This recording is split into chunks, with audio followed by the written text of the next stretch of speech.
Buenos días, buenas tardes con todos. Quería hacer este video después de lo ocurrido con el apagón de España. Quise hacer una simplificación, algo un poco más didáctico. He visto algunos videos que son mucho más bonitos, o sea, más técnicos, pero quisiera que se entienda algunas cosas. Para tener cuidado, a veces le echamos la culpa muy fácil a una fuente u otra y ese no es el tema, creo.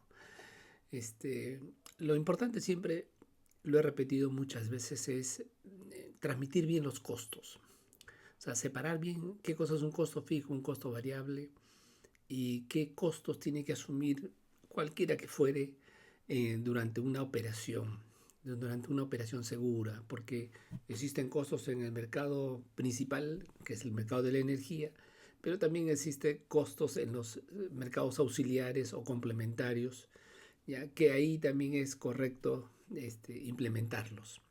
Entonces, con esa lógica le presento este video. Espero que les guste. Bien, lo primero que digo siempre es separemos el largo plazo de la operación. Normalmente en el largo plazo, o sea, nosotros tenemos las tecnologías que compiten entre ellas. Cada tecnología tiene costos fijos, costos variables. Aquí pongo alguna de ellas, más o menos costos representativos, números redondos. La hidráulica con $300 el kilovatio año, ya eso es un costo alto como costo fijo. La eólica más o menos 150, las solares 140, pero la eólica y la solar producen menos tiempo, ¿no? O sea, tienen factores de planta menores. Vienen los ciclos combinados a gas, 120, ciclo simple con gas, 60, 66 podríamos ponerlo, y ciclos simples con diésel. Entonces, ustedes se pueden dar cuenta cómo cae el costo fijo cuando entramos a las máquinas térmicas. Esa es la bondad de la máquina térmica, ser más barato en costo fijo. Por eso que la unidad de punta o la unidad de reserva de un sistema eléctrico es una térmica, no puede ser otra tecnología. La renovable está hecha para operar siempre, ese es su concepto. ¿Por qué? Porque la renovable tiene un costo variable cero. La hidráulica, eólica, solar son costos que una vez instalado ya hay que usarlo. Entonces ese es el concepto del costo variable. En cambio, los ciclos combinados a gas o ciclos simples tienen costos bajos, pero es un valor que depende del combustible. Podemos en el Perú más o menos es $25 un ciclo combinado y un ciclo simple redondeamos a $40. Entonces fluctuamos entre esos dos normalmente. Pero cuando ya no existen más máquinas eficientes o baratas, entramos a las centrales como las de diésel. Un ciclo simple con diésel puede tener un costo de $200 el megavatio hora. Entonces, ustedes pueden apreciar que a razón de que baja el costo fijo, sube el costo variable. Entonces, esa debe ser siempre la lógica. Además, en el Perú hay un precio de potencia ligado a la máquina de punta, que es el ciclo simple con diésel. Esa máquina es la que define el precio de potencia. De tal forma que si a todas las máquinas les pagamos el precio de potencia, lo mínimo que se puede instalar es una reserva. Entonces ese es el precio. Entonces, esto que tienen los generadores en conjunto opera en un mercado spot, que yo le llamo. Esto funciona solo con costos variables. Los costos fijos no existen en el mercado spot, ¿ya? Porque el mercado spot es el mercado del día a día, del hora a hora. Entonces, es como que todos venden su energía al marginal del sistema que se da en cada hora, cada bloque. Bloque de 15 minutos en el Perú es lo que se usa. Y dentro de este mercado existe un operador. Se llama COES para nosotros. En otros países se llama ISO. Operador independiente del sistema se llama. ¿Independiente de quién? Independiente de los actores, independiente del actor político. Él es el responsable de la operación. Tiene que operar al menor costo posible, pero tiene que incluir la seguridad entre esos costos. Tiene que tener cuidado que el sistema sea seguro. Esa es su responsabilidad. Entonces, dentro de esa seguridad, dentro de esos criterios, él tiene que adicionar algún costo, ¿ya? para mantener la reserva, para mantener la inercia o la tensión.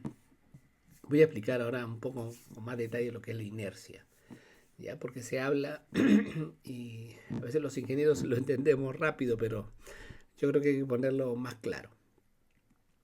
Entonces, esos costos que son adicionales, lo podemos agregar o a la red, porque es un manejo de la red, del conjunto. No es un manejo solamente del intergenerador. O se lo asignamos al generador. Ya, eso cada país lo define, cada sistema lo define. No hay nada que lo limite. Lo que sí hay que entender es que los generadores extraen energía de ese mercado de spot, tienen sus propios costos fijos y según esa ecuación definen qué precio ponerle al cliente. Entonces la competencia está ahí, en poder recuperar los costos fijos. Entonces, hay tecnologías que tienen poco costo fijo, teoría significa poco riesgo, porque el costo variable es algo que uno lo tiene cuando lo incurre, cuando uno produce, tiene el costo variable, esa es su definición. Pero si algún costo que de combustible ya lo tengo, independientemente si opero o no, no es un costo variable, es un costo fijo. Ahí podemos discutir mucho, pero lo dejo ahí. Entonces señalé que el operador, el ISO, es el responsable del sistema y de las fallas. La falla que ocurrió en España, el responsable es el operador, no hay nada más que hacer. Si queremos buscar responsable, es él. Si queremos investigar por qué se debió, es otra cosa. Entonces nosotros tenemos nuestro sistema troncal peruano, donde tenemos grandes centros de generación.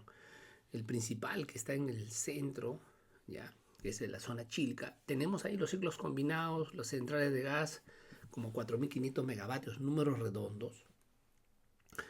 Y en la zona norte y sur tenemos térmicas duales, o sea, quiere decir que pueden funcionar con gas. Están preparados con gas, pero funcionan mayormente con diésel porque no hay gas. Entonces lo que necesitamos es llevar el gas, es muy sencillo. Entonces esas centrales están hechas para estabilizar el sistema en la parte operativa.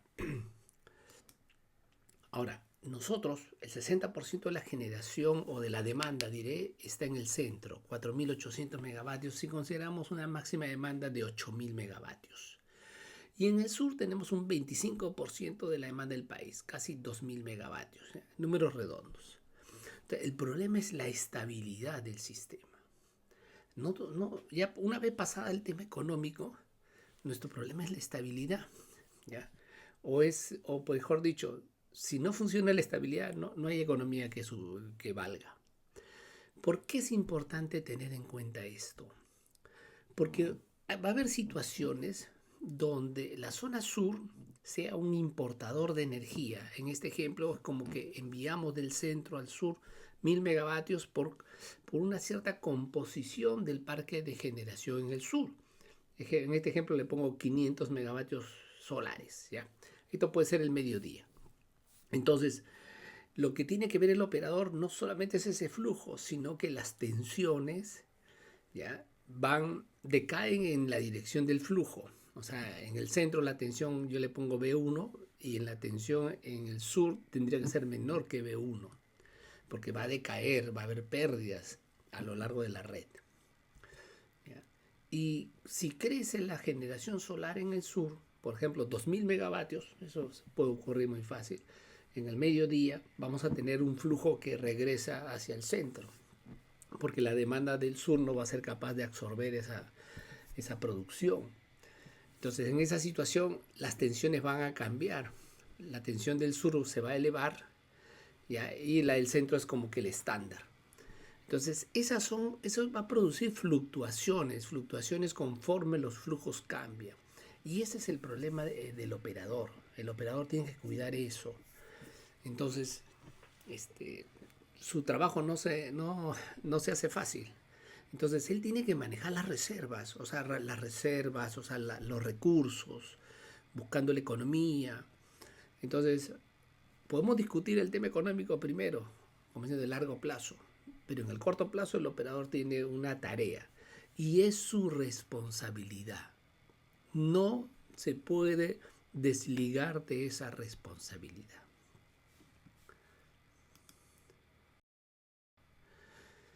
Entonces, veamos ahora el tema de la estabilidad. Voy a hacer un ejemplo sencillo, ¿ya? De, de algo que pivota, ¿ya? Para ver el tema de cómo se logra estabilidad en un sistema que es dinámico como el sistema eléctrico. ¿Ya? Este es un ejemplo. Ejemplo, ¿no? Tengo como si fuera un columpio que se balancea, un balancín se le llama, ¿no? Tengo un balancín, ahí está de 11 unidades a la izquierda, 11 a la derecha, ¿ya? Y sobre eso tengo la generación en el lado izquierdo y a la derecha la demanda. 10 unidades a la izquierda, 10 a la derecha. Está equilibrado el balancín. ¿Ya? Entonces uno le dice el momento respecto al punto central, que es el triángulo, el momento de la generación es 10 por 10, es 100. Y el momento de giro, se le llama, de la demanda respecto al mismo punto central, que es el triángulo, es 10 por 10 igual a 100. Entonces, cuando los dos momentos son iguales, se queda quieto. Eso es lo que se ve siempre en un balancín, cuando uno ha jugado. Entonces hay un equilibrio operativo porque los momentos son iguales.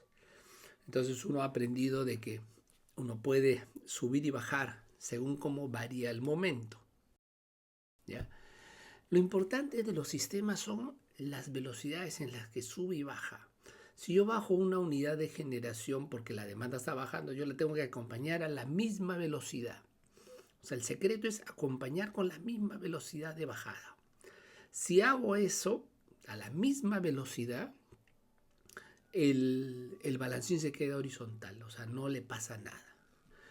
Yo sigo bajando, el momento está bajando, pero está en equilibrio. El concepto es buscar el equilibrio, eso se llama estabilidad. O sea, ir bajando la demanda, o sea, acompañando la generación cuando baja la demanda. Eso es mucho más fácil, siempre es bajar que subir. ¿Por qué? Porque cuando se produce la subida, imagínense la demanda sube una unidad, la generación tiene que responder. Y para eso tiene que tener una reserva, algo que responda rápido, pero normalmente las respuestas son más lentas que las bajadas. Las respuestas a la subida son más lentas que en la bajada.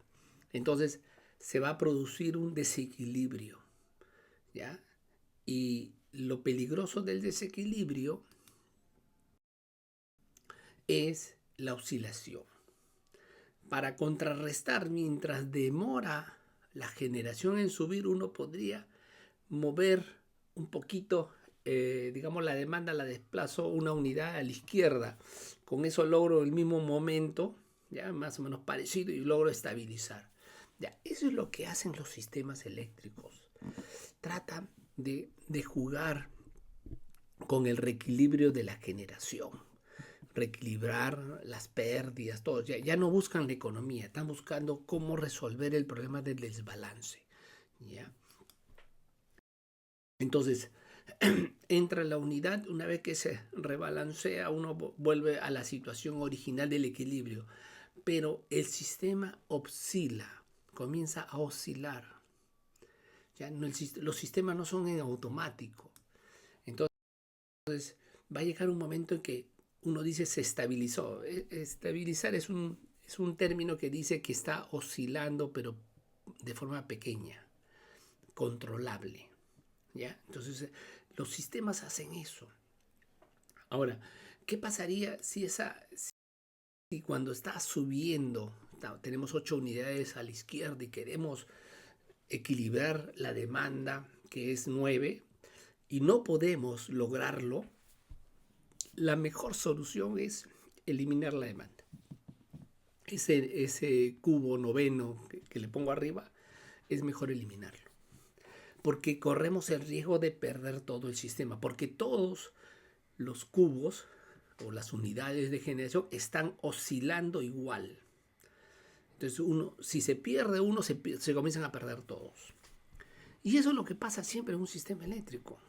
Se tiene que tomar esa decisión. Y esa decisión se hace en tiempos muy pequeños que tiene que ser programado. ¿Ya? Entonces, al final necesitamos lograr la estabilidad y luego, en función de esa estabilidad, crecer. o seguir la demanda. O sea, eso es lo primero que uno hace, estabiliza y después atiende. ¿Ya? Entonces eso es lo que nos va a pasar. Y el problema son siempre las velocidades en las que la demanda viaja y en la que la oferta puede viajar. Y ese es el problema de los sistemas. Los sistemas eléctricos tienen eso.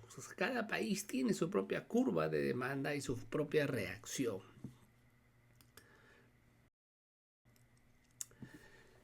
Viendo esto, ahora un poquito de términos técnicos. Hablamos siempre de inercia. ¿Qué cosa es la inercia? En términos eléctricos se le denomina inercia a la energía cinética que tiene una unidad generadora sobre su potencia nominal. Poniendo en unidades esto, la inercia se mide en segundos. ¿Cuántos segundos puedo yo resistir? ¿Ya? Antes que se detenga la máquina. Ese es más o menos el concepto de la inercia. Entonces depende de la energía cinética. La energía cinética es un medio del momento de inercia por la velocidad angular al cuadrado. Esa es la fórmula matemática. Es un eje que gira, ¿ya? Los alternadores, todas las máquinas giratorias tienen este momento. Se le llaman máquinas sincrónicas, síncrono. Viene cuando escucha el término síncrono, quiere decir que está acoplado a una frecuencia. O sea, todos están sincronizados. ¿Ya? Para producir la misma onda, todos tienen que estar sincronizados. ¿Ok? Entonces, el momento de inercia es la masa que está girando, que tiene un cierto diámetro. ¿Ya? Ese es el momento de inercia. Y la velocidad angular es 2pi por la frecuencia. O sea, ahí entra la frecuencia. Entonces, la energía cinética está ligada con la frecuencia. Entonces, cuando hablamos de inercia, significa energía cinética. O significa cuántos segundos puede sostener antes que se detenga la máquina. Pero otro término que se usa es a qué velocidad cambia la frecuencia, hasta cuánto puedo resistir el cambio de la frecuencia. Usted se dio cuenta de que el problema de atender un sistema es la velocidad de respuesta. Ya como la frecuencia está ligado al cambio de la potencia, o sea, el cambio de la frecuencia es cambio de potencia, entonces es importante ver qué potencia puedo yo atender o mi sistema puede resistir, qué cambio de potencia puede resistir sin que le pase nada. Entonces, a eso se le llama ROCOF, ¿ya? Lo he puesto en inglés está, ¿ya? Tasa de cambio de la frecuencia, que es la velocidad de cambio de la frecuencia. Velocidad es derivada, ¿ya? Aquí se pone una expresión que es la derivada.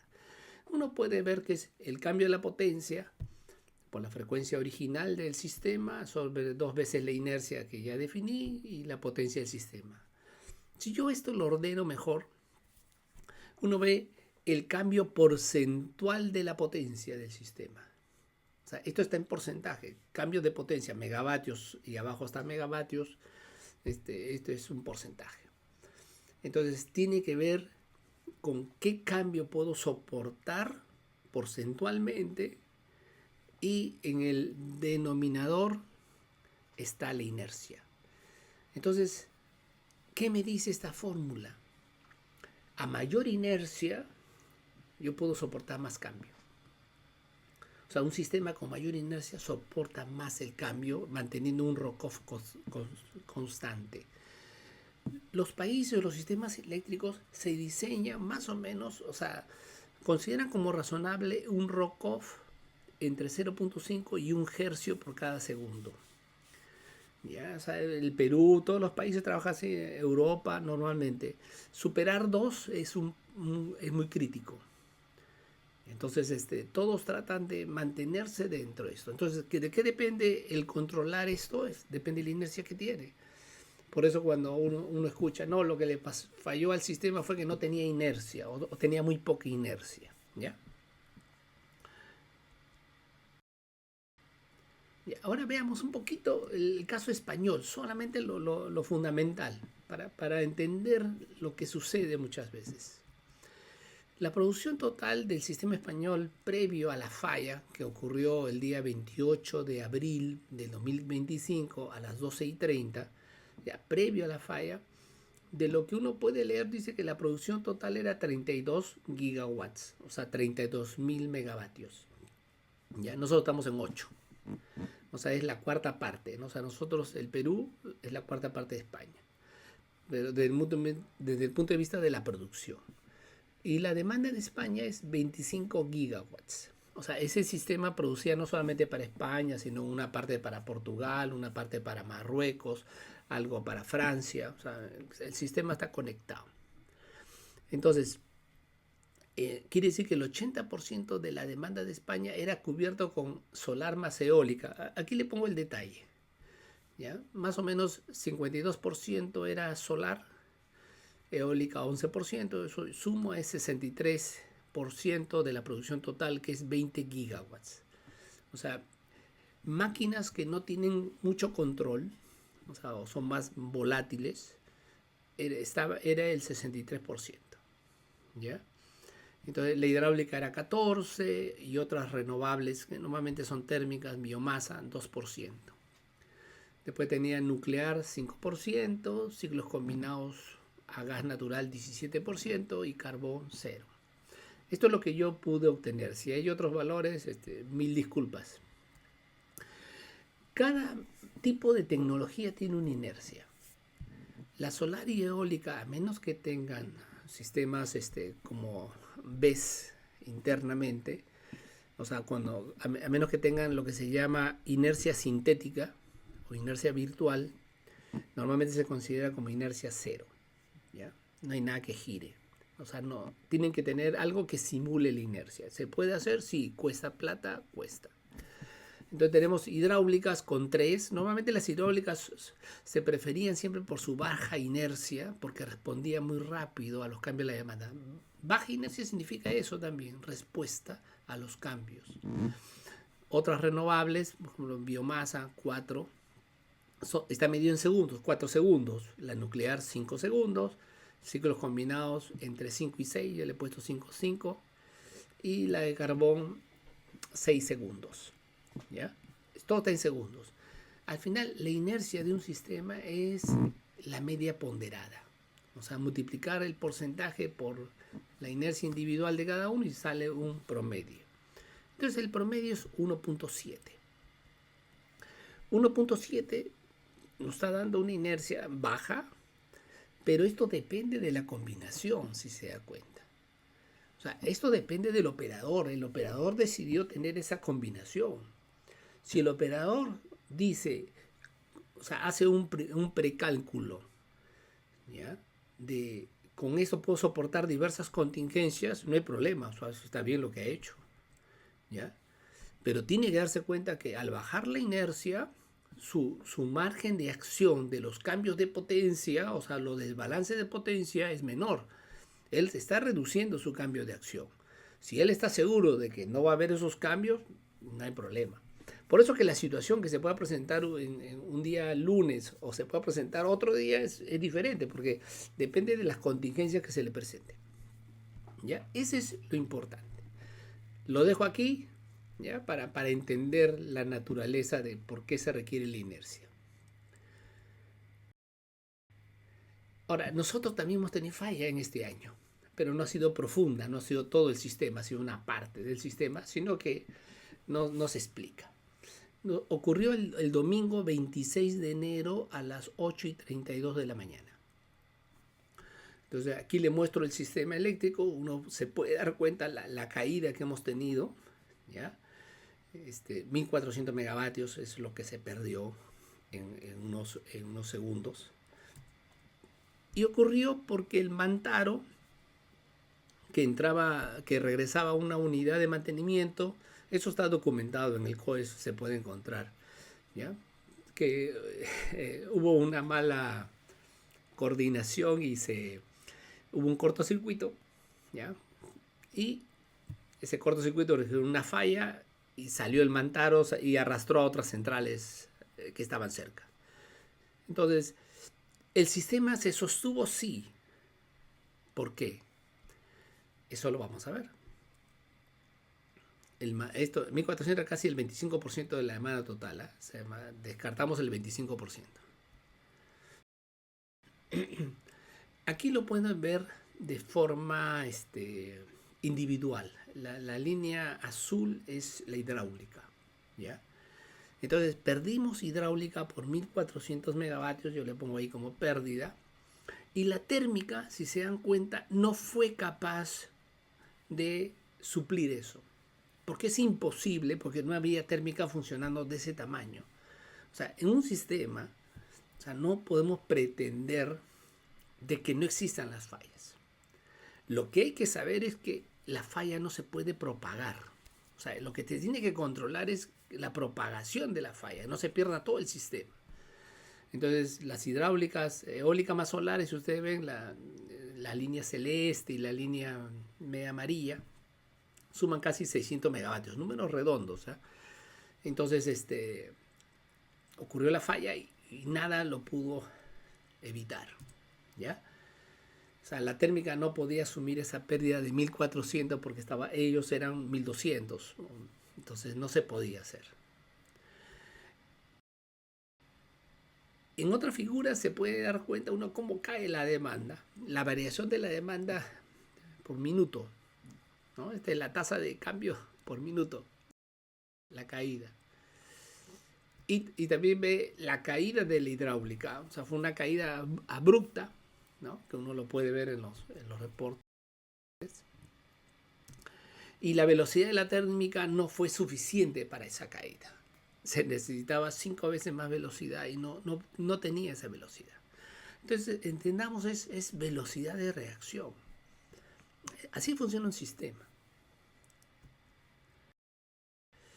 Ya. Y esto se traslada siempre en la frecuencia, es una forma de medirlo.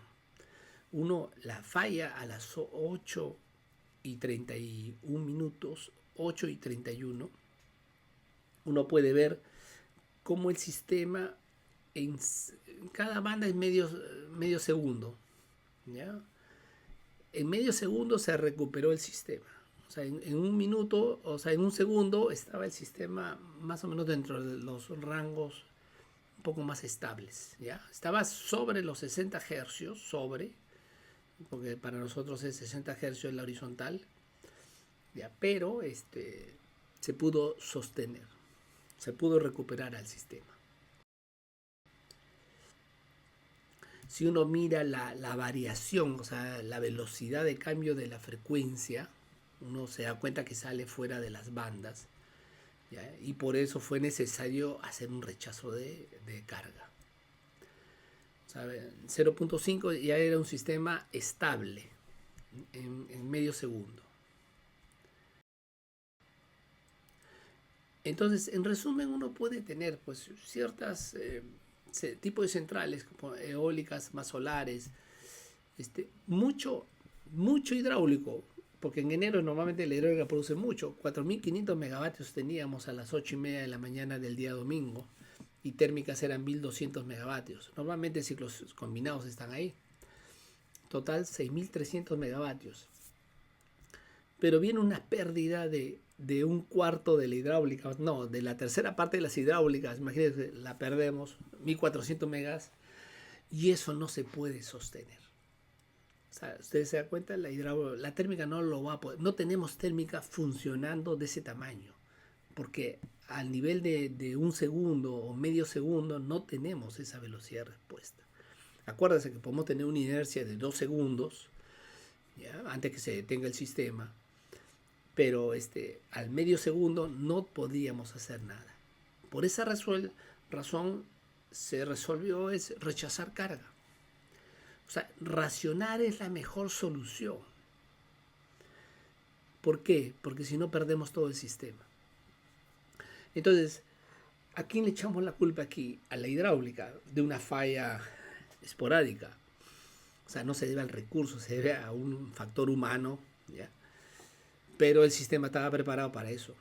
Entonces, no le echemos la culpa a cuál es la fuente. La pregunta siempre es, ¿estamos preparados para ese tipo de operación? ¿Ya? Porque van a ocurrir. Ok, espero que les haya gustado. Muchas gracias.